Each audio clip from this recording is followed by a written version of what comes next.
Welcome to the InnerSelf.com audio version of Finding Our Own Definitions of Beauty, written by Alliison Carmen, author of the book A Year Without Men, a 12-point guide to inspire and empower women.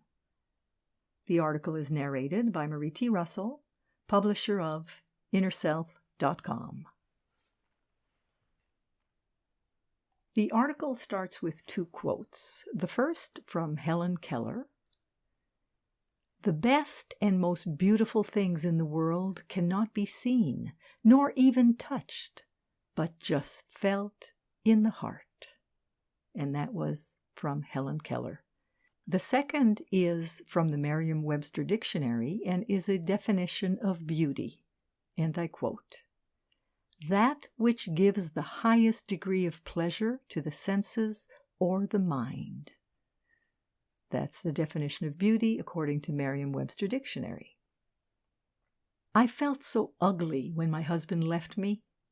I felt so rejected that there was no blush, no cover-up, and no Botox that would give me a lift.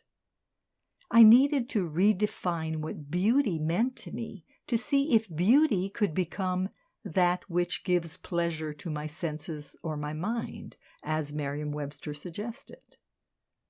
How could I feel whole as I walk out my door, go to work, and interact with the world without finding a way to embrace my true beauty? I had nowhere else to turn. So one day in October, I decided to explore beauty as that which was pleasurable to me and nobody else, just to see what would happen. I sat for a while thinking about what gave me pleasure and what gave me pain. I was fully aware of the fact that the socially constructed idea of beauty was creating a lot of pain for me and not much pleasure. I started to question what my true beauty was. If I experienced my true beauty, how would I feel inside? I truly believed that I would feel pleasure and peace. I would feel whole.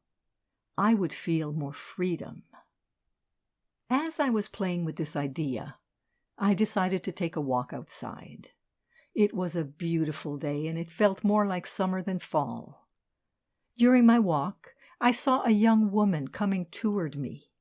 She was the picture of what I believe the media and mainstream culture would tell me is beauty.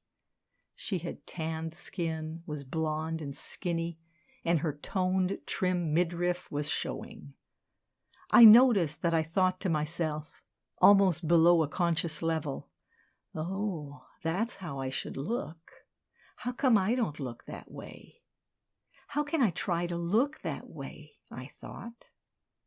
"How will people ever like me? How will men be attracted to me? What if I don't measure up to that standard of beauty?"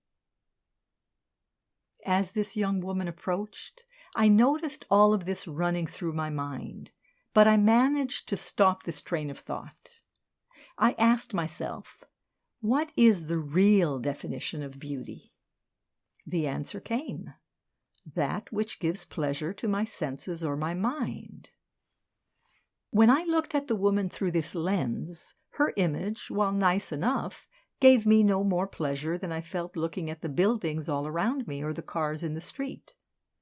So if her image gave me no particular pleasure, for me it was not the definition of beauty.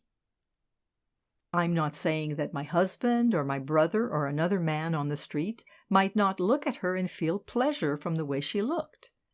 But it is not for us to tell someone else what beauty is for them.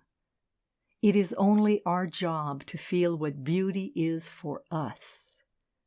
When I looked at this woman, I didn't think of her or judge her. I just didn't feel any pleasure. For me, her blonde, fit, and tanned appearance didn't represent beauty. This realization was huge for me. I was able to recognize that what many people were telling me was beautiful never resonated with me. It had never felt right for me. And once that awareness came to me, I was able to figure out what was beautiful to me, what mattered to me, and what made me feel whole. Finding our own definitions of beauty. Your image of what the media and mainstream culture tell you is beauty might be different than mine. But whatever our images might be, finding our own definitions of beauty could be a new measuring stick for all of us. If we can redefine our beauty based on what gives us pleasure, we're not fighting with the messaging from the outside world anymore. We have a new metric, and it is about our own senses. This connects us to how we truly feel. It has us asking ourselves the question, what gives me pleasure? When you find your true definition of beauty, you will have less conflict inside of yourself. You will start to see your value differently. You will become whole, and this wholeness will generate a new light within you, a new place from which to manifest a new strength and power. And when you go out into the world with your authentic idea of beauty, you will attract things into your life that align with you. Rejection versus self-love. Of course, we can still be rejected because of someone else's idea of beauty.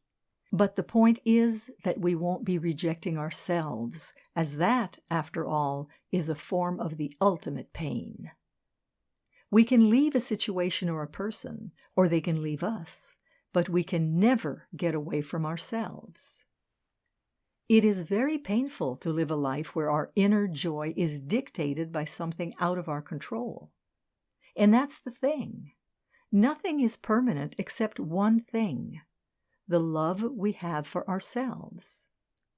The love we have for ourselves can last a lifetime. The love we have for ourselves can build our resilience as we give ourselves permission to have the most fabulous experiences because we aren't afraid. When we aren't afraid of showing up and accessing our unlimited potential, we are comfortable with who we are. I know many people might be afraid to let go of all the things we need to do to be beautiful in our society. The hair, the makeup, the nails, the plastic surgery, etc. And I'm not saying that those things can't bring you legitimate pleasure. I'm not saying you shouldn't do those things. And I'm not saying that doing all of those things is not a true expression of yourself.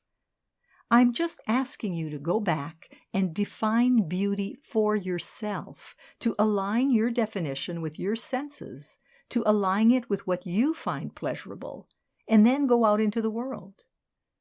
You will experience so much less suffering and so much less self-rejection when you figure out what is pleasurable for you, and only you. Everyone has a different definition of beauty. Beauty really is in the eye of the beholder. The freedom of self-empowerment. The minute we stop believing in society's definition of beauty, we gain more freedom. We think we need to look a certain way to get a guy or get a job, but all we need to do is empower ourselves and define our own idea of beauty. Once you empower yourself in every aspect of your life, you don't need a man to take care of you. You learn to take care of yourself at home and at work. Then, if you choose to have a relationship, it's based on your empowered choice. There is nothing more attractive than a woman who loves herself and embraces her own beauty, who has created a life that she chooses, which gives her pleasure. When you are totally comfortable with how you look, that power fuels your choices to work for a corporation, start your own business, or do whatever you need to achieve your goals. It is one less thing holding you back. Will you get less attention from men if you don't conform to a certain standard of beauty? Maybe. But who do you need to please in this lifetime? How will you live a fully realized life with internal peace, creativity, and self-love if you don't play by your own rules? The best part is that when you see and express your own beauty, those who can see it too will be attracted to you and come into your life.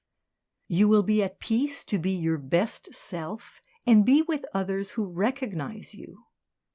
Living this way opens your heart and unleashes your creativity and strength, giving you the authentic power to pursue and achieve your goals.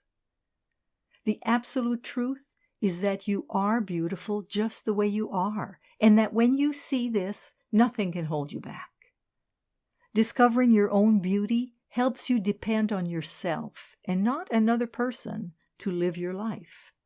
That is real safety, real value, and can only lead to real happiness, real success, and more true beauty in your life. This article was written by Alliison Carmen and excerpted from her book, A Year Without Men, a 12-point guide to inspire and empower women. The article was narrated by Marie T. Russell, publisher of InnerSelf.com. We hope that you have enjoyed this article. For over 30 years, we at Inner Self have sought to encourage new attitudes and new possibilities. For more inspiration, visit us at InnerSelf.com. Thank you.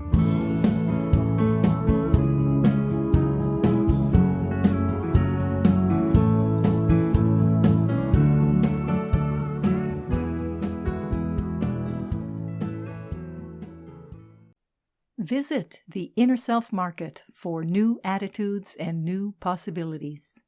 You'll find inspiring books, wonderful music CDs, audiobooks, card decks, candles, jewelry, gifts, all kinds of wonderful things.